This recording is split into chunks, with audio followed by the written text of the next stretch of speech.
네, 종목 고점 뚫고 하이킥 날려보도록 하겠습니다. 오늘은 메리츠증권 영업부 금융센터 이기택 이사 나와주셨어요.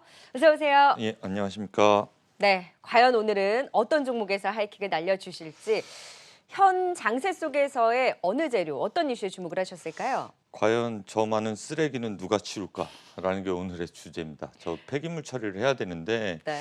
환경과 밀접한 문제잖아요. 그리고 요번에 집중호우와 강풍 때문에 쓰레기가 서해안 쪽으로 엄청나게 많이 늘어났다라는 뉴스는 매일매일 들으실 거예요. 그래서 그 많은 쓰레기는 누가 치우는가라고 해서 주제를 잡아봤고요. 기존에도 환경 폐기물 처리 업체들은 실적이 좋았습니다. 계속해서 좋을 수밖에 없었고요.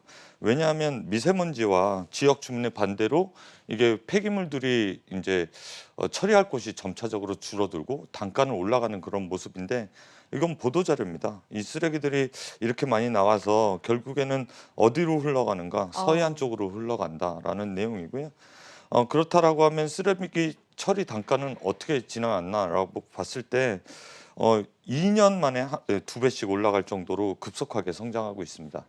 15%씩 성장하는 것을 볼 수가 있겠는데요. 연도별 폐기물 처리 단가 비교표를 보시면 매립과 소각 가격이 있습니다. 근데 우리나라 생활 쓰레기는 대부분 90%가 재처리가 되고 재활용 쓰레기가 되고 10%에서 매립하는 것과 소각하는 것 이렇게 나눠지고 있는데 16년도까지만 해도 15만 원이 채 안 됐는데 작년에 24만 원 가까이 올라왔기 때문에 상당히 가격이 가파르게 올라가고 있다라는 내용입니다. 아까 말씀드렸듯이 폐기물 처리 가격은 올라갈 수밖에 없는 이유가 이게 회색선이 폐기물 처리량이 늘어나고 있는데 소각시설은 점차적으로 줄어들고 있습니다. 노후화된 소각시설은 사실 미세먼지에 가장 민감하잖아요. 그래서 미세먼지 때문에 점차적으로 줄어들어서 과점 상태에 있다라고 보시면 되고 그리고 이게 혐오시설로 사람들한테 분리가 되나 봐요. 그래서 지역 주민들의 반대에 따라서 그렇죠. 폐기물을 처리할 곳이 점차적으로 줄어들어서 이게 이제 저희는 한번 이거 수출 관련된 이슈도 있었잖아요. 배에다가 실어 보냈는데 반대편으로 다시 돌아오는 네. 일도 있었고 그랬기 때문에 쓰레기가 고춧거리다 그렇게 보시면 되겠습니다. 그래서 그 많은 폐기물은 누가 치우나. 그래서 오늘의 관련주로서 폐기물주에 대한 하이킥을 날려주셨을 텐데 종목들이 네, 많잖아요. 그중에서 많습니다. 어떤 종목을 갖고 오셨어요? 뭐 이익률이 가장 뛰어나고 아니면 앞으로 성장성이 있을 만한 두 종목을 갖고 나와봤는데요. 네. 첫 번째 종목은 KG ETS입니다. 네, KG ETS 오늘 5% 가까운 좀 상승세를 보이면서 4,600원 선 부근에서 움직임을 보이고 있습니다. 하이킥 어디까지 날려주셨을까요? 네, KG ETS의 하이킥은 6,000원까지 날려주셨습니다. 많은 종목 예. 중에서 이 종목 꼽으신 이유가 뭐예요? 가장 덜 올랐고 가장 저평가됐기 때문에 KG 음, ETS를 들고 나왔습니다. 네. 아까 말씀드렸듯이 서해안을 좀 주목해야 되는데 KG ETS는 소각시설이 시화에 있습니다. 시화공단에 있고요. 여기서 나오는 폐기물 처리를 가지고 시화공단 쪽에 스팀, 열을 보내서 수익을 창출하고 그다음에 그 부산물들이 나옵니다. 부산물들은 산화동하고 그 이외의 것들이 좀 나오고 있는데 산화동은 어디에 들어가냐면 PCB에 들어갑니다. PCB 요즘 심테크하고 해성 DS 같은 것들이 상당히 주가가 가파르게 올라가고 있는데 KG ETS는 당연히 구리 가격도 올라가고 있고 산화동 가격도 올라가고 있고 전방이 좋기 때문에 구리 가격은 계속해서 상승할 수밖에 없고 산화동의 가격은 국내에서 과점 형태로 갖고 있기 때문에 KG ETS는 이익률이 개선될 것이다. 그렇게 볼 수밖에 없고요. 또 하나는 코로나19 확산에 이게 수혜가 될 수 있을까라고 했는데 수혜가 됩니다. 왜냐하면 의료용 폐기물 단가는 상당히 높습니다. 특수업체 몇 군데뿐만이 할 수 없기 때문에 의료용 폐기물은 아까 24만 원까지 봤는데 의료용 폐기물은 한 80만 원 선까지 오, 톤당 올라가기 네. 때문에 국내 몇 개 과점 업체들이 의료용 폐기물을 처리할 수밖에 없습니다. 왜냐하면 전염병이 있기 때문에 특히 조심해야 되고요. 그런데 KG ETS가 의료용 폐기물도 처리를 하고 있다라고 보시면 되겠습니다.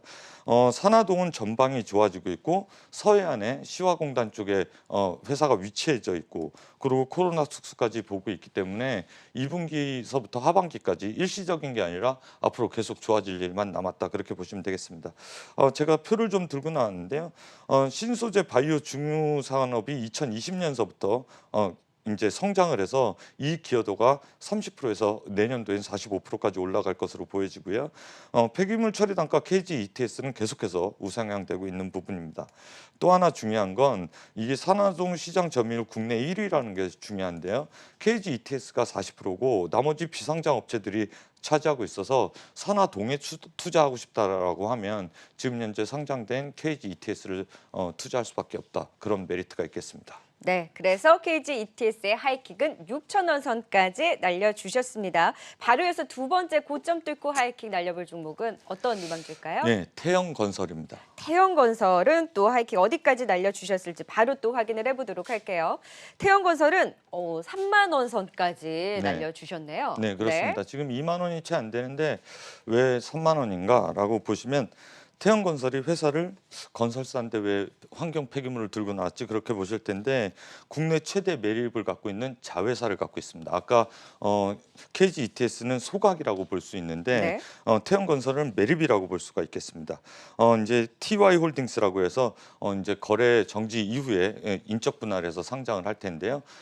태영건설 같은 경우는 수도권에 이제 건설로 먼저 말씀을 드리면 수도권에 37만 호의 신도시 건설 계획이 있잖아요. 거기에 따라서 중소형 건설사까지 수혜를 좀 볼 수 있을 것으로 보여지고요.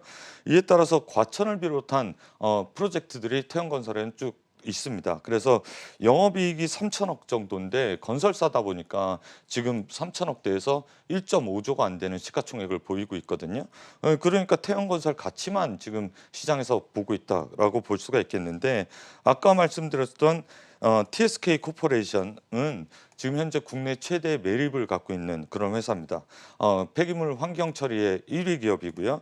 이 회사의 매출은 한 올해 6,500억에서 영업이익이 1,500억 정도 보일 것으로 보여지는데 다른 기타 여타 경쟁사들을 보면 한 지금 현재 1,500억 나오고 있으면 한 3조에서 4조 정도의 밸류를 받고 있거든요. 그러니까 20배 정도의 밸류를 받고 있는데 이 회사 가치가 태영건설에는 아직 안 녹아 있어서 회사가 마침 분할 상장되니 그때까지는 꼭 노려보셔야 된다라고 보여줄 수가 있겠고요.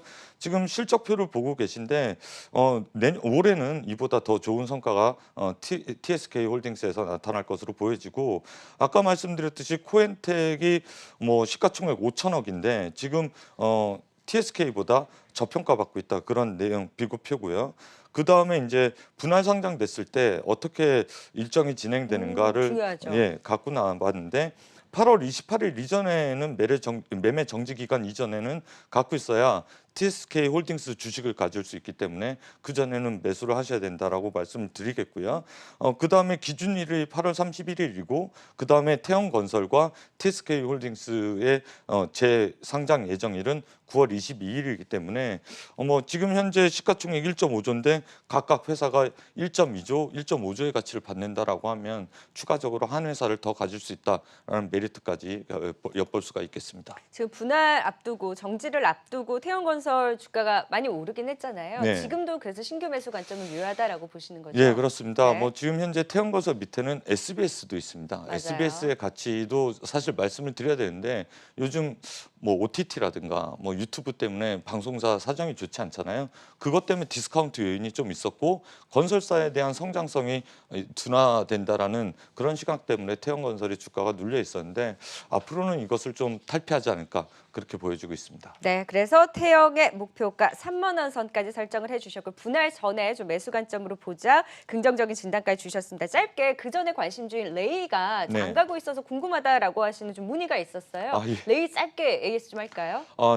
레이는 2분기 실적이 좋지 않다라고 누누이 말씀드렸잖아요. 시장에서 다 알려진 얘기고 실적이 아직 안 나왔습니다. 실적이 이제 나오고 난 다음에 하반기가 되면 3분기, 4분기는 올라가는 그런 그림들이 나타났는데 제가 이 말씀을 드린 이유는 예전에 한번 임플란트 수출 실적 데이터를 한번 갖고 나오면서 오스템 임플란트와 레이를 말씀드린 적이 있습니다. 오스템 임플란트는 아시아 1위이기 때문에 당연히 그 지표에 합류되는 게 있겠고 레이 덴티움 다 같이 대표가 한꺼번에 모여 있을 텐데 지금 현재 시장의 초점은 2분기서부터 3분기입니다.